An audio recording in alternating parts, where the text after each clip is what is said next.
Hey everyone, welcome to another challenge recap. As usual, my man Philip is holding it down with me, and today we're going to talk about the magazine cover challenge that we had, which we were talking earlier. I thought maybe there wouldn't be so many entries. I was thinking somewhere into the like 60 or 70 maybe, but I have been very pleased looking over this challenge. There was a lot of entries here, and it looked like you all had a lot of fun.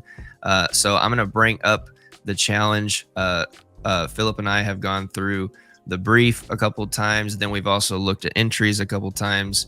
But before we look at the top three, maybe Philip, if you want to reiterate a couple of the things like what you were just saying before we started here about adhering to the brief, but also being creative, just so the people know kind of what we were looking for as we were looking through these entries. So, yeah, what would you say like we were kind of looking for as we think about the magazine challenge? Sure. We always give you something, an example that you can stick to and work with. And of course, we want you somehow to stick to that. So the briefing or the challenge description is really matched the best way possible so that we can, in the end, judge how well you implemented what we have told you.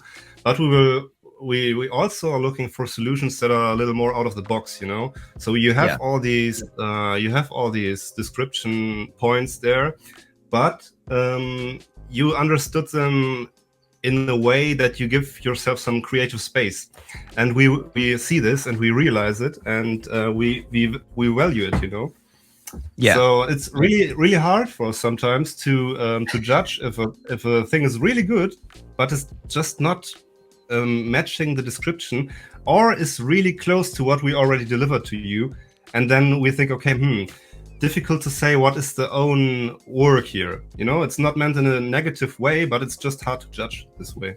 Good points about especially not trying to be so close, like replicating, which again, these are for exercises, totally fine to do that. I mean, it shows that you're learning, it shows that you can follow along as well as like incorporate your own thoughts into it, but also looking for this more creative, not rule breaking in a wrong way, but kind of like once you know the rules really well, you're able to kind of stretch and bend and come up with some other creative out of the box things. So let's look at the top three. Everyone, before we even talk about this or all of the rest of them, I mean, they were all really good. I mean, we were sitting over here kind of struggling to really find who is going to be our special winner. And we did come to a conclusion, but we still want to know what y'all think between two. So think about that, and also keep watching in case you see yours come up on the screen. But everyone did such a great job. Like I think these were all really, really good magazine covers. This was a super fun challenge. So let's just talk about the top three for a second. Let's talk about our number one winner, which is like reigning, Prince is like the focal image here. It just captivates you. Retro Pulse fits with it. And like we were talking about earlier, the colors I think are spot on, both for Prince and retro, and just the whole scheme together. Philip, what do you think about our number one winner? First of all, the picture here is just a real eye catcher. The image of Prince with his flamboyant hair and really getting into your face. And this is also emphasized by the color choice here, because we have this complementary contrast. We have yellow and a violet somehow, and it's overall pretty attention. How do you say that? It gets your attention. Yeah, attention. And the overall choice of fonts and colors here is just very good and just very vibrant. And overall, a very, very interesting and good cover. Yeah, and one thing that we were looking at or noting was it's kind of interesting. The first three have barcodes in them, and a lot of other entries had barcodes in them. I had gotten several questions over the course of the challenge asking, should we include a barcode? I said, you don't have to. I said, it could be better off even if you don't, because some of these will become templates, and then if someone wants to use it, they'll need to delete that because that's not a real barcode, right? But it does help in some instances, like we were talking about earlier, to see that barcode in the space where it would be. just I typically see a lot of magazines with the barcode on the back, but again, here it also helps kind of fill space, if you will, as a little element that you're designing around. In the first place winner, we did talk a little bit about what could be improved, and I think the first thing that we were thinking was maybe messy isn't the right word, but maybe overbearing is a little bit. Like there's a lot, which again, Prince, the focal image is still reigning supreme here. It's not like I'm having a tough time seeing it. But what would you suggest, Philip, in maybe even just taking this one to the next level in terms of like maybe cleanup? Yeah, that's actually the only thing I would do. I would just clean it up. So, as we, I don't know, like in the last 3 or 4 challenge recaps we made, we were always talking about grids. And especially for a cover, this is really important, of course. And in this case, you could have just the left part of this image, special edition, and the clash. You could just have arranged this a little different, so it puts it's more in a grid-like structure. By now, it's the right and the left side don't add up like on their heights. And I see. yeah, if you would change this, you would clean it up a little more, and I think that's actually everything I would do here. I think Yeah. the inclusion of the barcode is good. I mean, like you said, it's not the most realistic thing, maybe that it's on the front of a magazine, but actually I don't know. I think Yeah, it depends, I think. Yeah. yeah. But it looks more authentic with a barcode. Let's yeah, be honest here. Just looks more authentic, and yeah, nothing but the overall structure. Yeah, totally agree. Again, congratulations on first place. Job well done. It's very captivating. It's checking all the boxes, as well as being a little bit like kind of extra creative, which is really nice, but also still, again, adhering to that brief. So let's talk about the number 2 winner for a second. So number 2, we have Power in the same font choice that we provided as like a kind of a template basically, and going through in the tutorial kind of talking about components of magazine. But we also have a very nice focal image that's, again, if you're looking down the aisle and you see this, you see the power, you see the image, then you see the barcode. Now okay, I recognize this is a magazine. But I think similar to some of the things we were just saying about the first one, if we kind of go back to grids a little bit, if we want to play in this ballpark with grids like this that the power one has set up, and then don't follow them exactly, it could be, we could just elevate it to the next level. Now it's super good, right? Second place, people liked it. We think it's really great. It's very close to our brief. But what would you say for number 2 that could also just have taken this to the next level? Well, actually, I think this is pretty much spot on, right? And also, I think the grid is pretty close to perfect. Yeah, the only thing here is, I mean, it's a well-deserved second place. Yeah. The only thing I would wish for here is thinking a little bit more out of the box. I think it's really great that this is the second place, and I think with the first and the second, and also the third, we couldn't agree more that these are definitely the ones that we would also put in these positions, or somehow like this. But for the second one, I would have wished a more out of the box approach, not because this is not, maybe this is even the best approach, can be, but I would be curious how you could approach this a little different. Yeah, in terms of like kind of what we were saying earlier, as like, okay, so you've made it like this, it's following a lot of our guidelines that we use to create our version or our example of the magazine, right? The example that we gave. But then it's like, okay, so now I have this, now what can I do a little bit different? Now we're not saying this is an exact replica or anything. It's its own creative thing, which is really nice. But just kind of seeing like, okay, how could I have done this a little bit different, right? Before magazines start looking a little too similar. And they do, right? I mean, if it's like the Vogue magazine or whatever, a lot of them do follow that same kind of template. But yeah, it's still really good job. And I like what you said. Like, we had already agreed when we looked at the top 3, like these are deserving of these. So these are all super well done. Yeah. I'm actually really excited to talk about number 3 because I think it's my favorite of the bunch. I mean, of course, 1, 2, and 3, all excellent job, well done.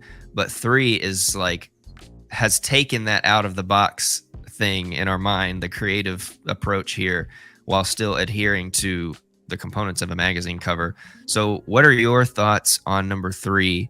And maybe what, if anything, what would you do to even take this one to the next level? For me, this is also my personal number 1 because it's out of the box. It has all the requirements that we wished for this challenge, but it just works with these requirements differently, and it really creates its own vibe through these through the way everything was implemented. It really works with the topic. And I'm always talking about this grid thing, you know, but for this case here, it's a teen magazine, you know. It's like cliche, teenagers, chaotic, like wild and like fun. And if you look at this layout here, it's not in a perfect grid or anything, but it represents the topic by the choice to be not into the grid, to deeply inside the grid. It makes sense to do it like this here because it fits the topic.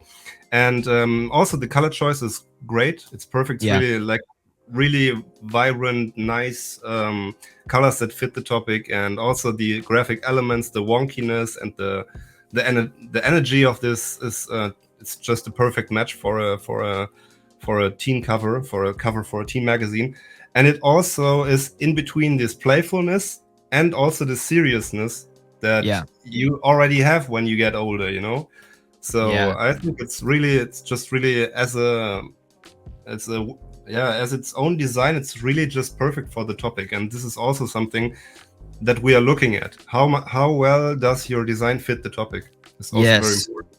Yes, I think 100% this is super spot on. And obviously not to say that the other 2 entries right here don't fit the topic. Obviously they clearly do. No, but sure. This, I mean, a lot of them do. A lot of them, what we're going to look at in a minute, they do, and could even more so fit the topic that they set up. But this one is just like, it's just really good. Like it's everything that you would think about either when you were a teenager or if you have teenagers or something like that. Just the like you said, wonkiness along with the color choices and everything being a little chaotic but still easy enough to read. You know what's going on. I think it's great. It's definitely my favorite of the whole challenge. Or at least that's what we two roundabout 30 years old dudes think, you know. That's what we think. I mean, that's what we think. I mean, maybe a teenager sees it really different, but they're like, this is awful. I don't know. It's so cringe, man. Okay. Well, you let us, everyone let us know what you all think of the top 3 down in the comments. We'd love to know what you thought as well. And if you're watching this and you see these, definitely feel free to leave a comment as well if you were one of these 3 entries. Let's go down and let's talk about some of our other entries, because I think, again, there are a lot of really good ones. There's a lot that we can talk about. And then we need to pick our special winner. So keep watching to make sure you see if you are the special winner. Now, per usual, I think we see this probably every single challenge. There's some of these designs that just, we're not going to talk about because they're not magazine covers. They're not part of the challenge. So if you're wanting to get in and you're wanting to win AI credits, my advice would be to adhere to the challenge guidelines. That would be my advice. You don't have to do what I say, but that's what I think. Let's talk about this architecture one. This one caught my eye because there are these big blocky sections of color. The image is also just really nice. It's a very attractive image. You might look at that and be like, shoot, I wish my living room would look like that. That's pretty cool. But there's also some things that make it a little too like tight. When you look at this, you're like, oh, this is a little tight. So what would you say about this cover, and how would we maybe improve it so that it's maybe not so claustrophobic, which I think is funny because this is an interior design magazine cover. Yeah, in architecture itself, everything is about spacing, about relations from forms, so you feel comfortable in the place that you are. And for this instance here, the second line, interior and design, is way too close to the image. It's the same distance to the home, I think, but Yeah, here. the font choice is very playful and kind of, I mean, it's not very playful, it could be more playful, but for such a topic it is really playful, because architects, a lot of them use just grotesque fonts and stuff. Maybe for interior design it's a little different. Could be a little different. Yeah, it's more like this curves that you have, that they are more like organic for this topic maybe. But I think using a font that is so playful needs more space, because otherwise it looks like it's somehow captured and like has just not enough room for itself, because it's more like dynamic as a static grotesque font is.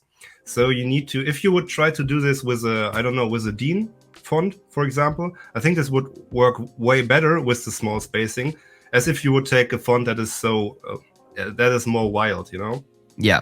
So I would, for this case, I would slim down the interior design sentence or wording there, and just give it more space.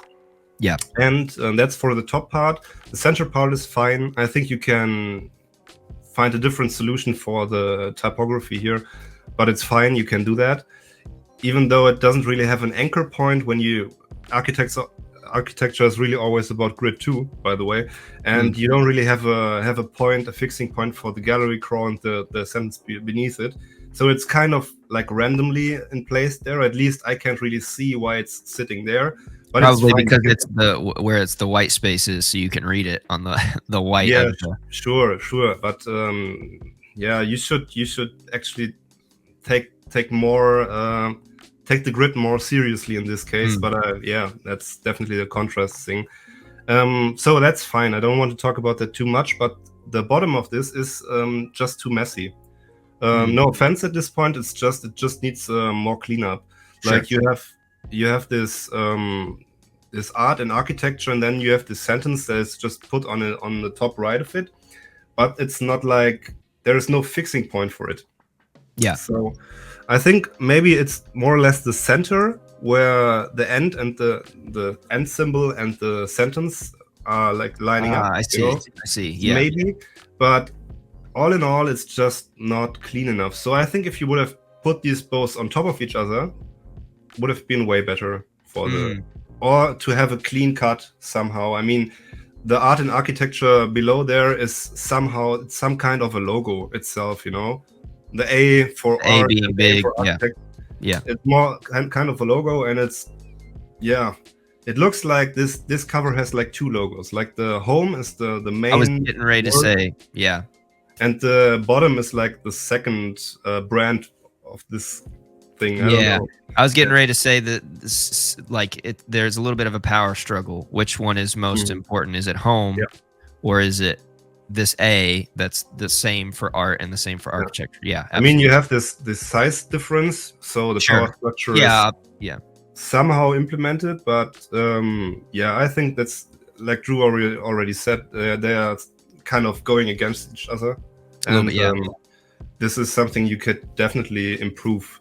But overall, good for to say something positive here. Now that we've it's really, we choose the things that we are choosing because we like them. Absolutely, in the most cases. absolutely. So yeah. So the color choice is really nice, and I think it's if this would be lying on a dentist's table or somewhere, you know, when you're waiting for your stuff, I would definitely pick this up and look into it. Yeah, absolutely. Just to reiterate, you know, we really like choosing designs not because we just want to have a roast session, which, as fun as that sounds, like, we pick them because, you know, I liked this one because it stood out to me, like I already said in the beginning, and there's just ways that we want to see people grow and improve. And so that's the point here, is we're going to give you both good, and then we're also going to give you improvement comments. So Super well done. Thank you for entering. We would love to see more entries from you in the future challenges. So please make sure you enter the future challenges. I do want to talk about. I know we didn't talk about this, so I'm going a little off the cuff here. This Oh one, no. I'm going off the cuff here, just because again, there's Hogwarts is trending right now. With everyone, by the way, Hogwarts Legacy uses fonts that are in Kittl. So I'm working on a video right now. It's going to be a little bit more of an entertaining video because it's me playing the game, but it's going to be interesting to see what you all do with some of those fonts. All of our heritage type fonts are in Hogwarts Legacy, which you can use in Kittl. There was my brief little promo. Let's talk about this for just a second because I think it's really good, obviously. However, this probably would not be a magazine cover. Maybe if you were in a very niche store and, maybe even the addition of a barcode somewhere here could work. But this is just fine as its own, as its own piece of like a newspaper graphic or a poster or something. So I think there's some stuff to be said here about what works. Where's the line between a poster or a flyer and a magazine cover? And even something like this, you might look at like, well, that's clearly like a newspaper article, right? There's all this text, all this stuff. But to me, when I see this, it's like that would be a really cool print or poster or something. What do you think? I know I'm going off the radar because this was not pre-discussed. All good. All good. So, first of all, this is a page.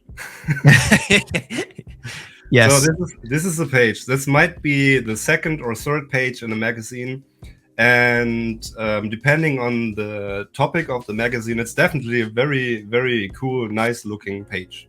But it's definitely not a cover, except you're very edgy. There can be a magazine definitely that has a cover page looking like a regular page. Yeah. As a choice, I mean, that's definitely possible. I haven't seen this before. Would love to see this in reality, actually. But this is more or less just part of editorial design. It's a page. And you could put this up as a poster, but even as a poster, it would be a sized up page. So a good one, of course. A good one, yeah. Still a page. That's a thing people do. Like if they're proud of being in the the magazine or whatever, I've seen people put it in a frame, and then it's like, yeah, it's still a page, like you said. One thing I did want to mention though is be really careful on the words that you're using, because I see words like Quidditch, I see the Daily Prophet, which is just that's what's in the movie, right? Or that's what's in the book. So be careful about trademarked or coined phrases that you could get roasted on. But other than that, I like it. I think it's interesting. It's not a magazine cover. It's not going to fit our briefing, but I wanted to at least point out that I think this person did a good job. Yeah, definitely. with this page. Good page. Yeah, good page. Good page. Well done. Shout out to Opal. Yeah. Yeah. Shout out to Opal. Very nice page. Okay, we're going with the Seeker.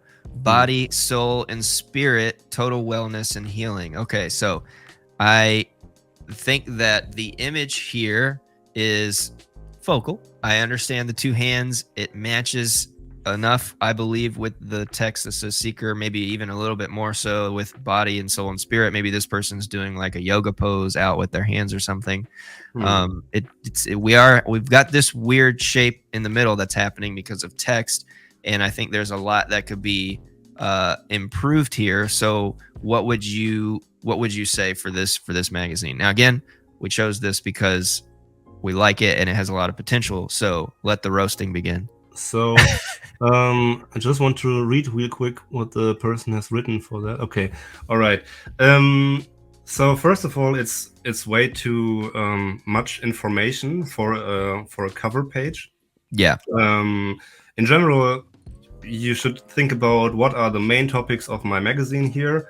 You write a quick sentence, really just the less words the better, and then maybe a really, really precise small sentence beneath it that just explains quietly enough what it is about. And here maybe you can make this a little smaller at first, but here I have to read some whole paragraphs to understand what it is about, and it's too much for a cover.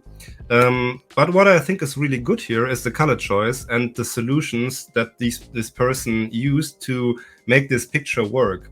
And because first of all, the seeker is bright, the background is dark. That works.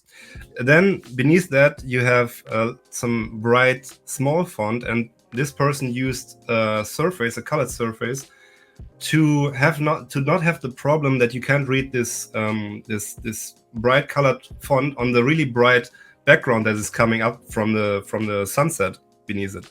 So it's a good idea. It's a little older idea. You see this in older magazines most of the times, that you have like a transparent colored color surface behind some words, so you can read them better. You can definitely use this. For this case, it's a good choice. But you can also use dark typography, and I get it. I get the idea. At least I think so. Now this person here is using some really bright colors that are really like hopeful and match the topic. Match the topic. Yeah, and but you have to change the color of the type from the left to right, or in general, because this photo here has so many different brightness levels. Yeah. So at the dark areas, this bright color works very good, and at the dark areas, the bright color works very good. On the bright areas, the light color doesn't work so good. So good, yeah. And maybe it would have been good to find some other way to color the font here, I think. I get it that it's the topic, it requires a bright font, but it's really hard to read, especially sometimes in the upper left side, for example, especially when you have so much information.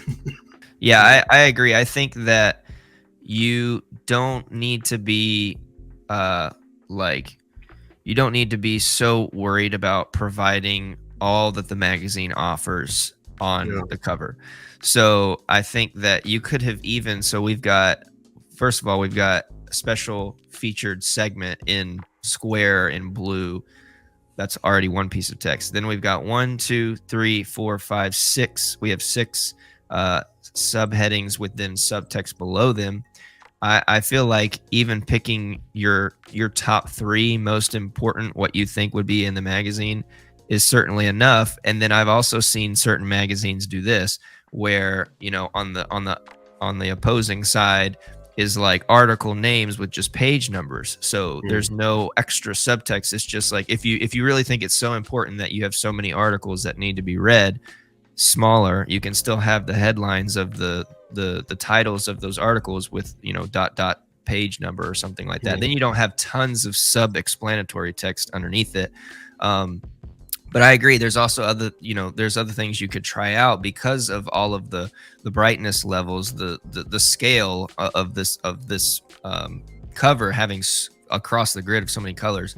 You could try a couple of different things. You could also try throwing an overlay even on the image to make it itself darker, so then bright text works. I mean, there's a couple different things you can try, but I would say one of my focal point things that would be improved is just like a severe less amount of text, whether that's being just taking some subheadings and text away, or just making some of them smaller, and then like really trying to hone down on like a 4 to 5 word sentence that then explains that headline. But that's kind of what I would say here. And also, you always have to think about the attention span of the people that are seeing this in a store or so. If I see a cover that has so much written on it, it's not really getting my attention, because I'm not like, you're not ready to read willing to read everything while I'm walking through the store, It's always better for something like this, or at least you could do it this way, that you try to give a hint. This is the topic, and we and maybe this is some points of the topics, like really small details, to create something like curiosity. And your customer, or the person who will buy this magazine, It's just the attention is just there. You know, they get curious. They want to look into the magazine, and they don't need to read everything that's written on top of it. Yeah. The same actually with advertising. You know, you never give all the information. You give, if you want to dig deep in the topic, you can get all the information you want. But to get the attention, you always give small hints. Yeah, absolutely. It's kind of like this. I mean, this is a big proponent of, like you said, advertising, marketing, whatever. I think a lot about subject lines in your email or in your preview text or whatever. Like, you know, for whatever reason, one of the most opened email subject lines is "Don't open this email," right? Because it's like, well, why do you not want me to open this email? You know what I mean? Mm. So, you know, you'd have a title that's like, it says right there, sleep paralysis. You know, you could turn that into a question. Why can't you sleep? And then the subtext says, find out why. Oh, shoot, I'm having trouble sleeping. So, you know, whatever, or whatever iteration of that. Of course, we're providing tips for, like, if you were actually going to go do a magazine. This was an example. This is an exercise. So again, well done. Thank you for entering. We'd love to see more entries from you for future challenges. We've definitely given you a lot to think about, but also just wanted to reiterate that we like this because of the image choice that you've done, along with the words is good ideas. I think they could just be taken a little bit further. A little cleanup would have really took this to the next level. Yeah, and the general color choice is very good for the topic, actually. Yes, 100%. All right, moving right along. We're going to talk about a food one in a second, but let's talk about travel. This one also maybe a little bit biased because I really like to travel. I really like to hikes. I'm going to Iceland in a couple weeks. So when I saw the image, this reminds me a lot of like where I was in Montana hiking, and it would be not uncommon to come across a wired bridge that's connecting mountains. So as a travel or an exploring magazine, I think this is already well on its way to being a captivating travel or hiking magazine or whatever. It is very niche, but I think there are some things that could also take this to the next level. So what were your first impressions when you saw this one? First of all, I also really like the topic, and niche is good, definitely. Yeah. Niche gives you creative freedom. That's always very cool. And when I saw this first, I really liked the picture. It's fresh, and you have a good center of attention where the sun is coming up behind the energetic. mountain. It's energetic, yeah. But the font choice here, like, I think the main two aspects for the font choice, the quarterly is really not easy to read because it's really fine and it has the same color as the background. I think that's on purpose. But it's actually it's not the best idea to give the same color as the background, even if you have an outline. This one drop shadow, yeah, the drop shadow, but the font itself is hard to read in the first place. And with this kind of build up for this font, it's making it even harder to read. So maybe not the best choice to use this font for this purpose at this place. But also not. I understand the idea, I think. Second of all is the Explore. Explore is distorted here, right? And it is distorted with a center, so it's symmetrically distorted. And when a font is symmetrically distorted, it has its own column where it is centered, or it is centered in the page.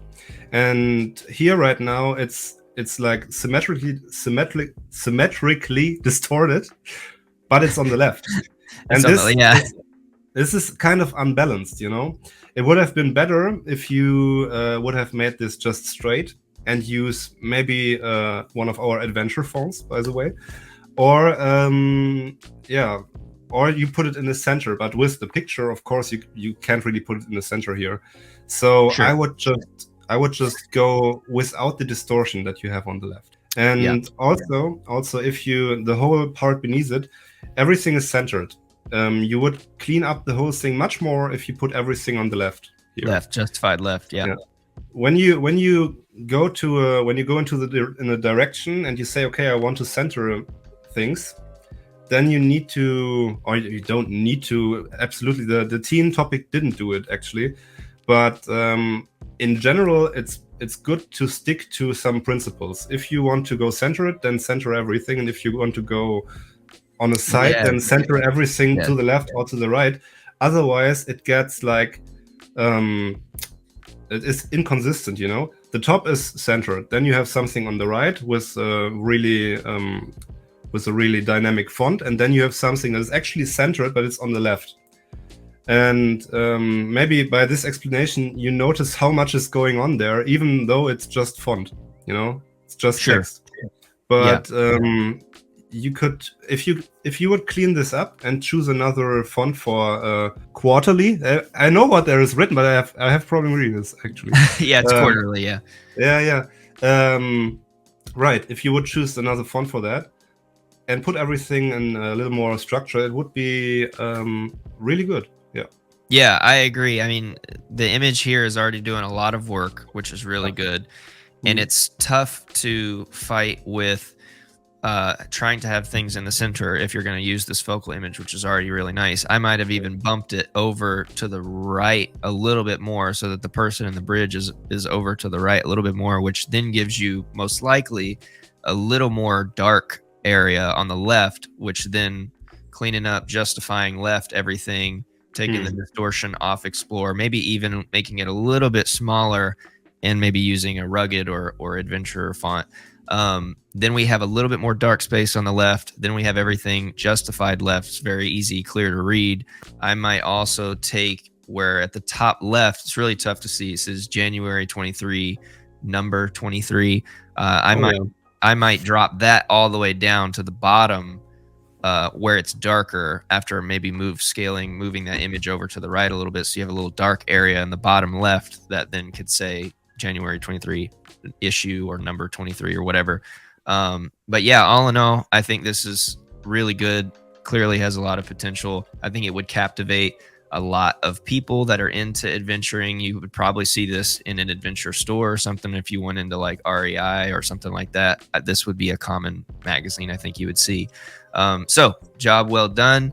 Excellent job, Susie. I know Susie's in the Discord, so looking forward to hearing thoughts there as well as what other people think. Definitely continue to enter challenges, and we're looking to see more entries from you in the future. Let's go with food now. So we've done. I like that we've had a variety of topics. I was actually thinking there was going to be a lot more food, but I mean, food is like, I don't know if they're like the top magazine niche or topic, but I feel like hands down, I probably see mostly like food and recipe book or magazines next to like just whatever's happening in media or whatever. So this one, Belle Hannah, I believe, or Hannah, it's probably Hannah, I don't know. Bon Appetit. So we have 10 restaurants for vegan food, 70 recipes you'll love. I like that part below. I'm kind of digging the orange border that's around here that kind of ties this really nice flat lay image together. However, this is kind of tough to read. It's a bit tough to read, and there's a lot of moving components, and just the text placement and choices on top of some of the elements in this background make this a little bit of a chore for someone to try to read. And we want to make sure that we're giving people really easy tidbits of information to read. So what would you advise here, Philip? Definitely, it's hard to read, especially the right part in the center, because it's already hovering above this. What is it? A salad? It's hovering about this salad, and the salad is really colorful and has high contrasts everywhere in itself. Really detailed structure. So the type that is lying on top of it, also again playful typeface, is just at this place not the best choice. Maybe you could have put it more like, I don't know, I think more maybe down.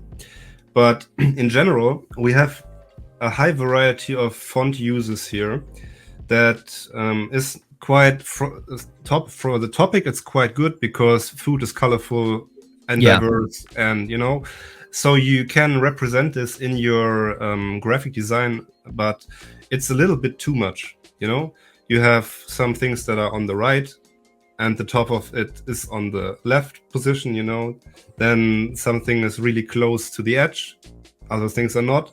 And then you have some vertical text that has Yeah. no real anchor. I'm not talking about every detail now, but in general, if you would clean this up a little more, this would be a very, very good cover, especially because of the color choice and the cover, the top line. I think the top line with Belhana is really, really nice for a food magazine, you know. Yeah. And the implementation of #1 food magazine in the US, putting it in the center, combining it with this label-like or this logo-like top. If you would correct the spacing a little here, works very good for me. And yeah, in general, it's just a little too chaotic, but the potential is definitely there, you know. Yeah. Yeah. Yeah, definitely. And I think I just noticed this because the background color of this second image is so close to this image. I actually thought this was part of the image. I'm pretty sure this is a separate image down here. Yes. Oh man. Yeah, I didn't see that. Yeah. Yeah, it Definitely. says what defines a good brunch. I mean, I don't think you need this second image here. I would just maybe left justify both these things so that it takes up the space, it fills the space nice there, and it's a little easier to read. So I don't know if you have to feel like you need multiple images on top of your cover image, albeit, you know, wanting to provide it what the actual thing looks like. And there could be creative ways to do that, but I think here it's so small, it's not super necessary to have two images on top of each other. So then that gives you even more space to play with to clean up the rest of your text, which I think could be really strong. And also maybe just a little bit more space in this circle around 70, just making sure 70 is like super easy to read. What were you gonna say? I think the general, you can say, for this, general spacing is definitely a thing that can be worked on. And I always say stick to the grid and everything, but like for the teen cover that we saw, or for this one, you don't, when I say this, doesn't mean that everything needs to look the same in the end, you know. Not everything has to be on the left, or only then it's good. That's not true. That's not what I mean, you know. It always has to fit the topic, and then you have to be consistent. Yeah. And like when you do something like this, you can always see if it's well crafted or not, if there is a system behind it. What you see here, and how you can easily change that, is that things that are centered, they are centered in itself, but they are not centered. Like if you put the top 10 restaurants for vegan food and what defines a good brunch, both are centered. One is in a frame, the other is not, but they are not centered at each other, you know. And there's absolutely no reason why they are not. And this would really clean up a thing like this. It's really just a little tweak, you know, but visually it has a great impact.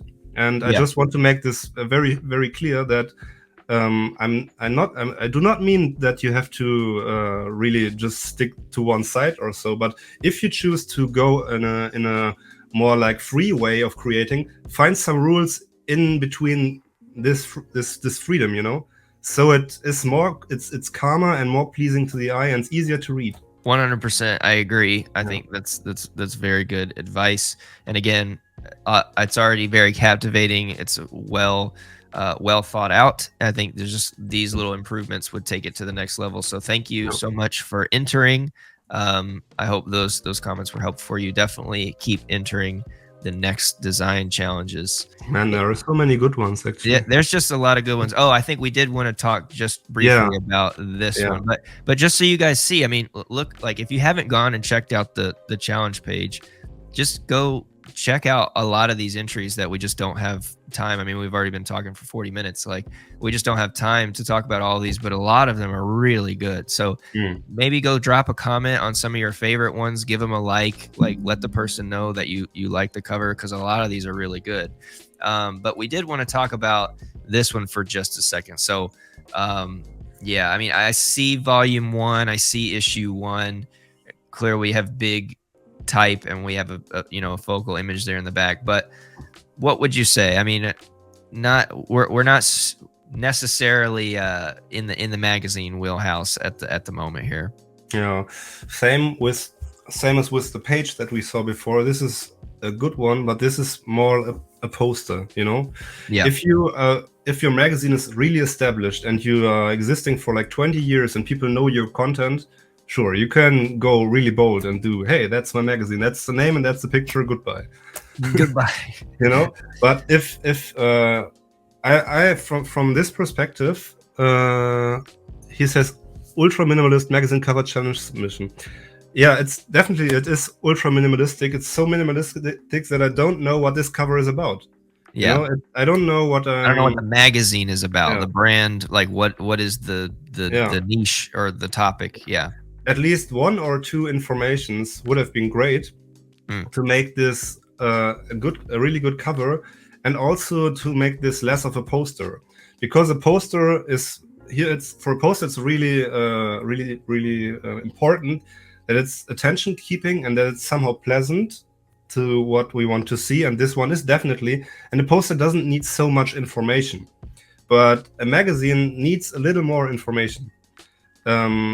Except, as I said, when you have a magazine that is really famous and everybody knows it, like the Rolling Stone, they could just write on it Rolling Stone, or I don't know what there is, but it's really famous. But if you're not in this, if you're not so established, it's really hard to go in this direction. Yeah, and it's not like you can't be ultra minimalistic with a magazine cover with more information. You can still do it in a minimalistic sort of way. I mean, you could have dust just horizontally text up there following the anchor point of your volume 1, and then just at the bottom left have a couple of your headlines, or in a row your headlines or whatever. Like, you can still be minimalistic. My challenge or thought to this person and to everyone would be, where would you see that magazine being sold then? Because that would be, if you're going to go really ultra minimalistic with a magazine, I think it's going to be so ultra niche that it's going to be in really specific stores. So just think about use case when if you're working at an editorial or a magazine company or whatever, newspaper or something, and they're doing magazines, and the publisher comes to you and says this one's going to be super minimalist. Well, you have to do what they told you to do, so your hands are tied there. But like, just think about the use case. Like, where would it be? Like, where would an ultra minimalistic magazine cover be? And I would say, don't be afraid to give us a little bit more information, because we don't know the topics or the I don't know why I would open it up and read an article. You know what I mean? That's kind of, I think that's kind of also what you were getting at. I think this person knows what he or she is doing. I haven't seen the name actually. Sure. But yeah. But what I would suggest here, just use 2 columns. Like, put it on the right of dust, and then use the top of the T to put really small text here. Like, just 2 articles and 2 columns maybe. So you will have this minimalistic look, but still have enough information to be a magazine cover. I'm not really saying this is not possible to be it's not possible to make this a magazine cover, but with some information that you add in a smart way, that your whole design will benefit from, because you always have to see these text elements as visual elements, not just as information, but also as graphic elements. You can totally do that here. Yeah. And I think it would look exactly the same, but or even better if you have 2 or 3, or not better, you can't really say that, but it wouldn't be a bad thing to add 2 or 3 more elements, you know? Yeah, and I mean, I still like what you mentioned earlier, which is a good point about being well established. Like, Life magazine typically just has a really nice big image with a couple of little subtext on it, but also being like you said, well established. Like, I could also see something like this being, if you got a subscription to something, right, that you're already a buyer, you're already a user. Like if Bespoke Post had something like this that just said knives down the side of it, issue 1, volume 1. Well, you're a subscriber, you're an issuee, you already know what's coming. So potentially not as much information is needed, because you're kind of getting like this monthly issue, this monthly article or whatever. But all that being said, I think that's a lot of good points, a lot of things to think about here. Still good entry. Definitely. And we have maybe to make this more relative, it's a fictional challenge. We know that. Yeah, and exactly. You can definitely do that. Yeah, for sure. And it looks good. but I think your poster or you see I say poster, your magazine cover would really benefit from a little more information, to be more in the area of a cover and not Yeah. in the area of posters. It's a fine line actually at some point, but Yeah, absolutely. All right, it is time to award our special winner. Now that we were between two entries, and we'll talk a little bit about why we chose, but we want you all to let us know in the comments, what do you think? Do you like the Overlords? By Thirsty Man Designs, great, a great designer. This month's cover created by Kittl AI. That's awesome. So, do you all like this one, or do you like Creepy better by Rich Summers? Also in the Discord, great designer, always does really, really great work. I love both of these covers. I like the ingenuity here, the thinking outside the box, the kind of looks like a comic book style. But we are going with Overlords as our special winner. So congrats, Thirsty Man Designs, Robot Overlords, all things AI poster design template. So this is a template, people could use. Robot Overlords. So what do you think about this one, Philip? And then maybe we can explain a little bit about why this one just won over our hearts a little bit more than Creepy, even though Creepy still has a place in our hearts for sure. yeah, or the rest of it actually. Yeah. It was really a tough one this time. I mean, it's every time it is, but this time Super it really. tough. But we will talk about this after we talked about the Overlords design here. Yeah, really cool design, really close to the briefing, but thought out of the box. We have a topic that is not very regular. We have really good choice of fonts. Everything's fitting together perfectly, actually. It's very clean. The picture is good centered here. It's very present, and it just belongs into the time that we're in right now. Yeah. And it's flashy enough. It's catching my attention. So I would check it out. If I went through the store and I see this, I would maybe go to the, I will go there and check it out. Yeah. I think it's also kind of clever because he has 2024 here. So it's like, it's maybe like, oh, is there going to be robots in 2024? It's just kind of clever. I think it's funny. Then I love some of the little headlines like "Stay awake," "Job killer." I think that's clever. I mean, this was very cleverly put together, and this was really tough. I think that we, of course, we're between this one and Creepy, but I think this one is adhering a little bit more in terms of like not only fitting the magazine topic, so you have the image and the magazine topic together. I think that this would probably be a little bit more of the normal magazine style that you would see day to day, month to month in things like grocery stores or doctor's offices or whatever. I think this one would be a little bit more publicized, whereas Creepy, still very, very good. I think it's maybe a little bit more niche. Might be one of those things where you have a subscription. It says right here, a spooky magazine, and maybe Creepy would be like a subscription that you've found online or you have is part of some other kind of thing. But still really, really good. I mean, I still think we should give a couple comments on Creepy. I mean, what do you think, Philip? I think it was also really good. I think it's definitely a thing that our audience can talk about in the comments, please, because it's really, for sure. It's really difficult for us. We are looking into a lot of different niches here, and the approach for a comic book that we see here and the approach for an AI magazine are really creative in themselves.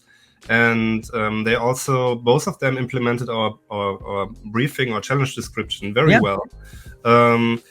For this one, the only thing I would improve here, you have this alien on the bottom of this magazine, and the level of detail is way higher than the level of detail that you see in the rest of this cover. Yes. So it's a really nice illustration, actually, but it falls out of the whole composition a little by its level of detail. So if you're an illustrator, or if you are working with illustrations, always try to find matching illustrations. You can match them by color, of course, but also the level of detail is will really show strongly show if they belong together or not. You know, is this a composition that has been clicked together from some assets, or is this just a well-fitting image in itself? And the only thing that is giving me a hint that this is not hand drawn or hand self-made is this. I will not call its name because I don't know if there is copyright or anything, but this alien creature on the bottom there, it's just falling out of the whole composition as an element itself. So if you would take this out and find something different, maybe a pumpkin or so with low detail, that would be awesome. Yeah, definitely. So definitely let us know, everyone, please, which one did you prefer, Overlords versus Creepy?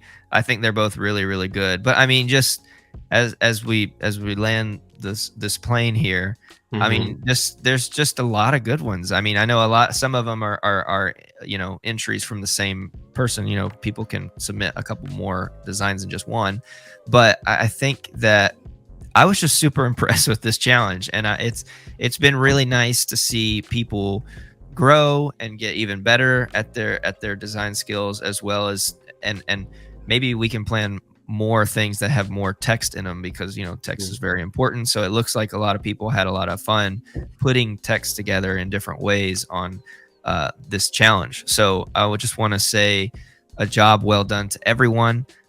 It was really a pleasure and a struggle for us to go through these and choose our favorite one, but it was also just nice to go through. This is a challenge where I think we can give a lot of really constructive feedback that is actionable. You know, it's you can go and change it and make something really, really nice. So Philip, what if any last minute words you have for everyone before we sign off here? Yeah, I just noted while we were scrolling up again, there was one thing, and I think it's a good example by Hellbender. The user is called Hellbender, and the poster is called, or the cover is called Elevate. And what he did, and what a lot of you already did, is thinking out of the box, taking the briefing or the challenge description and making their own thing out of it. And this is really a good thing, and we really want to see this. And the real challenge actually is always to bring your own image in your head and the description of the challenge together. So you create something that you like, that you will give away into the challenge with a good feeling about it, because you create something that you like and that is also fits the requirements that we are giving to you. And I strongly advise everyone. Yeah, there it is. Strongly advise, or I think everybody will benefit from that if you try to think out of the box and have fun with what you're doing there. I think most of you have fun with these challenges, otherwise you wouldn't do them, I think. Yeah. But try to really push that. Try to pick up a thing, pick up the challenge, and then think, okay, they wrote this and that, and I will stick to that, but I will do something they don't expect me to do. They don't expect me to. Yeah, and this is something that you always, every client that you find, if he does not have the strongest opinion about what he wants, if you have really good ideas, yeah, just feel encouraged to produce what you have in your mind without ignoring what people want. You know. Yes, very important. Love it. And without forcing stuff onto other people's, of course, yeah. But yeah. Really unleash what you have inside of you, the creativity you have inside of you. You will grow when you do that. Yeah, and we want that. We want these challenges to be proctors for that, right? We want to give you the space to do that. Challenges are the thing we don't have to do, but we love doing them, and we love looking at all these entries, as well as just seeing how you're using stuff in Kittl. We love seeing how people are going to put stuff together in Kittl. So thanks to everyone for entering this challenge. Please check out the next challenge if you're thinking dang it, I didn't win this one. We'll just go join the next one we've got lined up for pretty much the whole year now. So go check out what the next challenge is. Please don't forget to subscribe if you haven't already. It helps us out a ton. It seriously does. We have still a lot of you that watch the videos but aren't subscribed. So it'll take like 1 second for you to click that red button. And we want you to join the Discord as well. Definitely join the Discord community where you have access to a lot of other designers. You have access to me there. It's just a great place for you to talk about what's going on in your day-to-day design stuff, or to show and get feedback on things like challenges. So thank you all so much for watching, and we will see you in the next video. Bye. Bye.